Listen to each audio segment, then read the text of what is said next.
دوستو یاد رکھنا، تگڑا اور مضبوط جوان پتہ کون ہوتا ہے؟ جس کی نظریں پوری طرح اس کے کنٹرول میں ہوں۔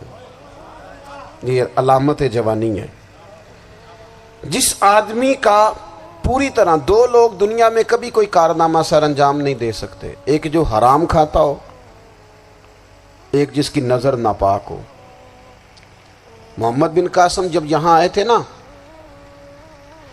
تو ایک دن بڑے پریشان تھے، تو ایک بزرگ کہنے لگے آپ کیوں پریشان ہیں؟ کہنے لگے راجہ دہر سے مقابلہ ہے اور ہماری فوج تو سندھ کے رستے بھی نہیں جانتی، زبان بھی نہیں جانتی، لڑیں گے کیسے؟ دو چار دن کے بعد ان بزرگوں کی دوبارہ محمد بن قاسم سے ملاقات ہوئی تو بڑے خوش تھے۔ کہا اب آپ کیوں خوش ہیں؟ کہنے لگے وہ میرا مقابلہ نہیں کر سکتا، میں نے تحقیق کر لی ہے۔ کہا کیوں؟ کہنے لگے نظر کا گندہ ہے، اور جو نظر کے گندے ہوتے ہیں وہ میدانوں میں ٹھہرا نہیں کرتے۔ میدان کے لیے نکلنے کے لیے پاک جوانی کی ضرورت ہوتی، تطہیر مزاج ہونا ضروری ہوتا ہے، پاکیزہ افکار اور سچی اور سچی ستھری سوچوں کا ہونا ضروری ہوتا ہے۔ اس لیے فرمایا کہ میرا مقابلہ نہیں کر سکتا۔ حضرت عبداللہ ابن حذافہ کمرے میں تھے، تو وزیر کی بیٹی اندر سجی سنوری پہنچ گئی۔ جیسے ہی آپ نے اس کفر کی چال کو دیکھا تو تیمم کر کے نفل شروع کیے۔ وہ ساری رات بیٹھی رہی، رب کا بندہ ساری رات عبادت کرتا رہا۔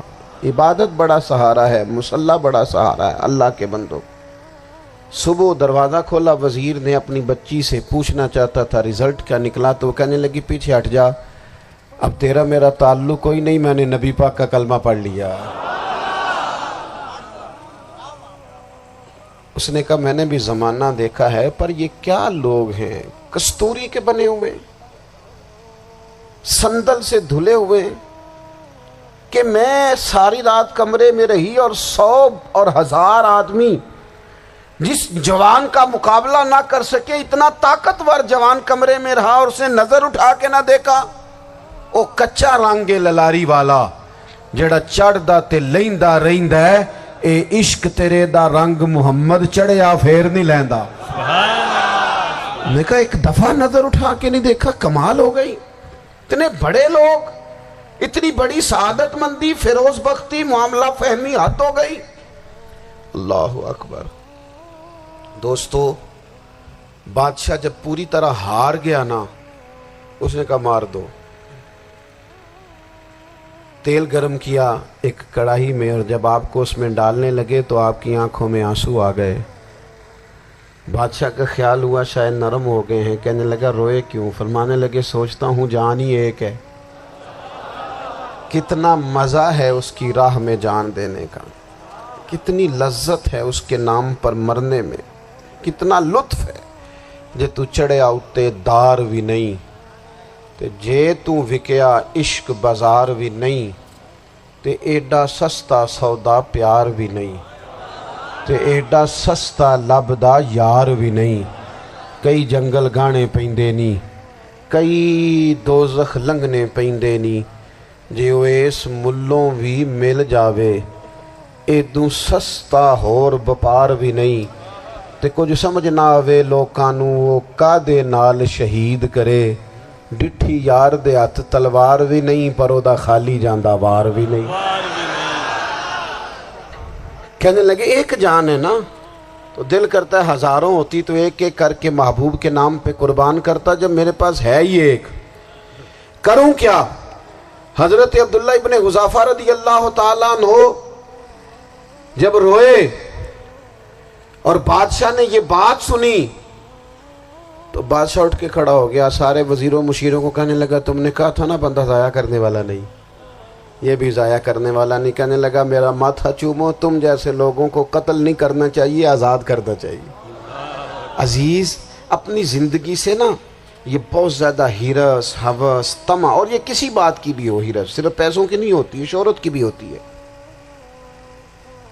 یہ بیماری انسان کو اقتدار کی بھی ہوتی ہے، تعریف کی بھی بیماری ہوتی ہے، یہ سارے نقص ہوتے ہیں لوگوں کو، اور معاذ اللہ بعض جبوں کبوں کے اندر بھی ہوتے ہیں، وہاں بھی پنپتے ہیں۔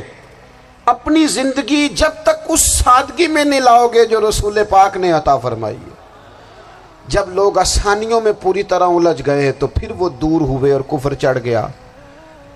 دوسری بات، اللہ کے محبوب صلی اللہ تعالی علیہ وسلم کی محبت ہم سے تقاضا کرتی ہے کہ ہم اس مشن کے لیے کام کریں جس مشن کے لیے رسول پاک نے کام فرمایا ہے۔ ہم سارے کام بڑی مضبوطی سے، سوچ سمجھ کے، تدبر سے، حکمت سے، تقاضوں کو مد نظر رکھتے ہوئے کرتے ہیں۔ سارے کام، دین کے کام میں ہمارا مزاج نہیں ہوتا۔ او ہو جائے گا جی، آپ بسم اللہ پڑھیں جی، شروع کریں جی۔ آپ تقاضوں کو سمجھیں، چیزوں کو دبائیں نہیں، چیزوں پر غور کریں۔ کسی کے ذہن کی سطح پر سوال ابھرتا ہے، اس کا تسلی بخش جواب دیں۔ اپنی زندگی میں دین کے کام کے لیے اپنے آپ کو وقف کریں، اور دین کے کام کے بہت سارے پہلو ہیں۔ ہزاروں لوگوں کو قرآن پاک ٹھیک پڑھنا نہیں آتا، ہزارہ لوگ ہیں جو قرآن مجید کے مطالب سے آگاہ نہیں ہیں، دین کی بنیادی ضروریات سے لوگ نابلد ہیں۔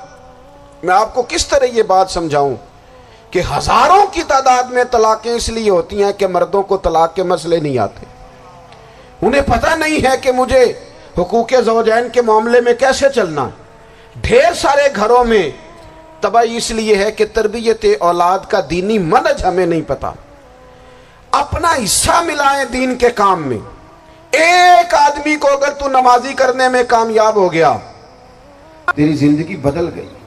وہ دین بیزار لوگ جو ہمارے بیچ بیٹھ کے ہماری نوجوان نسل کو پگڑی اور داڑھی کا نام لے کے بنیادی طور پر دین سے دور کرتے، ایسے نوجوانوں کو دین کا پیغام محبت دے کر دین کے قریب کرنا ہماری ڈیوٹیوں کا حصہ ہے۔ ہمیں ذمہ داری کا احساس کرنا پڑے گا، ہمیں یہ خاص قدم اٹھانا پڑے گا، توجہ دینی پڑے گی۔ مساجد، مدارس، میں آپ سے عرض کروں، اتنی ڈٹ کے مخالفت ہوتی ہے نا مدرسوں کی، اتنی ڈٹ کے۔ میں ادارہ چلاتا ہوں، اس کے چلانے میں جو مشکلات ہیں وہ تو ہم بتا نہیں سکتے آپ کو، اس لیے کہ میری قوم، میرا اس قوم سے تعلق ہے جو نعت خواں امیر کرنا چاہتی ہے، مدرسے نہیں۔ ہاں، نقیب خطیب پیدا کرنا چاہتی ہے، شعر و شاعری کی زندگی کو پروان چڑھانا چاہتی ہے۔ فقط ہمارا ان لوگوں سے تعلق ہے جو لاکھوں کروڑوں روپیہ محافل پہ لگائیں گے، اور قاری صاحب بیچارے اگر مسجد کا کوئی ہونے والا کام کسی وقت بتا دیں گے تو وہ بڑی مشکل آ جائے گی ان کے لیے۔ یہ کیسے ہو سکتا ہے، آپ نے یہ ڈیوٹی بتا دی۔ مدارس، اور جتنا اہم رول دین کو پھیلانے میں مدارس اسلامیہ کا ہے، اتنی زبردست، لوگوں کا خیال ہوتا ہے میری طرح کے لوگ شاید کام کرتے ہیں، ڈیوٹی کرتے ہیں۔ یہ 10-15 لوگ آپ کو نظر آتے ہیں جو آپ کو کہیں میڈیا پر یا ادھر ادھر ڈیوٹی کرتے، مخلص لوگ اپنی جگہ پہ، وہ بھی بڑا ہی کام کر رہے ہیں، جو میڈیا پہ آ کے بھی اخلاص سے اور درد دل سے کو دین کی، ان کی بھی کسی بات کی حوصلہ شکنی نہیں۔ لیکن ہزارہ اساتذہ جو مدارس میں بیٹھ کے پڑھاتے ہیں، انہوں نے وہ سارے لوگ تیار، آپ سمجھ نہیں سکتے کتنا بڑا کام۔ حفظ کا استاد جو ہوتا ہے نا، اس کی ڈیوٹی 24 گھنٹے ہوتی ہے، فجر سے پہلے، اور اس نے بچوں کو اٹھانا ہے۔ تنخواہ تو ہم انہیں دینا نہیں نہ چاہتے جی، تنخواہ نہیں دی انہوں نے، ہمیں مولوی امیر نہ ہو جانا۔ مولوی نو تے سوٹ بھی 27ویں والی رات دے عید ہے تاکہ کدھر سوان کے عید والے دن پا نہ لوے، چونکہ 27ویں تو بعد تے درزی پھڑتا ہی کوئی نہیں، کیوں حضرت؟ ایسا ہی ہے نا، اس وقت تو نہیں نہ لیتا۔ تو ہم چاہتے ہیں مولوی ہماری مرضی کے ہماری طرح کا سوٹ نہ پہن لے۔ مدارس کی مضبوطی، آپ یہ دیکھ لیں، یہ صلاح الدین ایوبی کا تعلق بھلا کس چیز سے تھا؟